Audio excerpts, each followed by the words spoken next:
দেখুন আমি কিছুটা ডাল নিয়েছি। এটা হচ্ছে বিউলির ডাল। নিয়ে আমি ডালগুলো বেটে নিয়েছি, ঠিক এইভাবে বেটে নিয়েছি ভালো করে পেস্ট করে। এবার এই ডালটাকে ফেটাতে হবে, ভালো করে এই ডালটা ফেটাতে হবে, কারণ ফেটাতে এটাকে, আর ফেটানোর আগে আমি কিছু মশলা দিয়ে দিচ্ছি। চিলি ফ্লেক্স দিচ্ছি, গোলমরিচের গুঁড়া দিচ্ছি, জিরে গুঁড়ো দিচ্ছি, আদা বাটা দিচ্ছি, আর কালো জিরে দিচ্ছি, আর এমনি লাল লঙ্কার গুঁড়ো দিচ্ছি।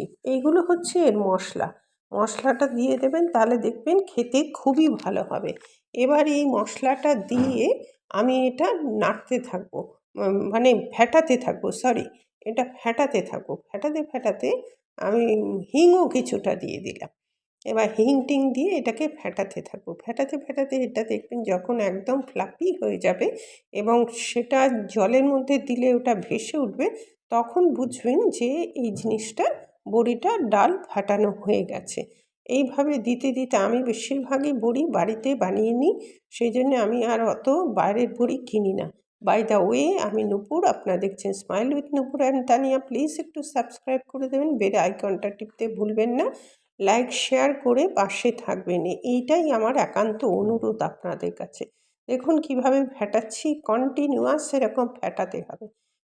ফেটাতে এটা একদম ফ্লাফি হয়ে যাবে। আমি কিন্তু এর মধ্যে কোনো এক্সট্রা কিছু দিইনি। আর থালায় আমি অলরেডি তেল মাখিয়ে নিয়েছি, কারণ আমি কোনো ন্যাকড়া বা ইয়েতে কিছুতে দিইনি, মানে কাপড় টাপড়ে দিইনি।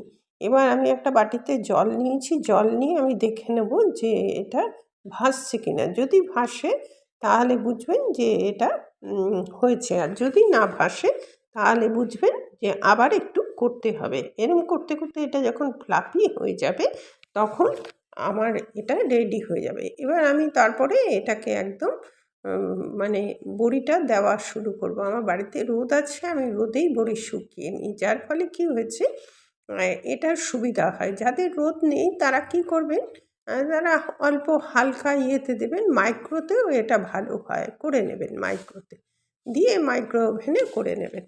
এইভাবে বা গ্যাসের নিচে রেখে দেবেন, তাতেও কিছুটা বাড়িতে বড়িটা হয়ে যায়।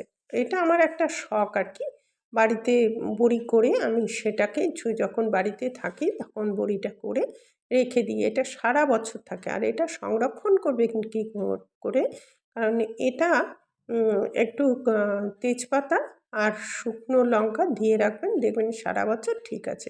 এইভাবে বড়িগুলো সুন্দর করে দিয়ে আমি সমস্ত বড়িগুলো আমি এইভাবে দিয়ে দেবো। আর বড়ি দেওয়ার আগে থালাতে একটু তেল মাখিয়ে নেবেন, তাহলে দেখবেন বড়িটা খুব স্মুথলি উঠে যাচ্ছে, খুব সুন্দরভাবে উঠে যাচ্ছে। আর এই বড়ি একবার খেয়ে দেখবেন, মাছের ঝোল টোল সব কিছুতে ভীষণই ভালো লাগবে।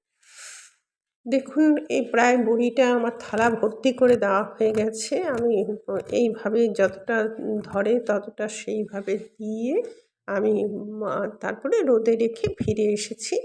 আর দুদিন পরে দেখুন বড়ি একদম কড়কড়ে হয়ে গেছে। এবার এটাকে স্টোর করার এটা কৌটোয় রেখে আপনি তেজপাতা আর শুকনো লঙ্কা দিয়ে রেখে দেবেন। সারা বছর বর্ষা, গরম, শীত এক ফোঁটাও ছাতা ধরবে না। ওই যে সাদা হয়ে যায় না, কিন্তু দোকানে বড়ি রেখে দেবেন ছাতা হয়ে যাবে। আজ তাহলে আসছি, পরবর্তীতে দেখা হচ্ছে।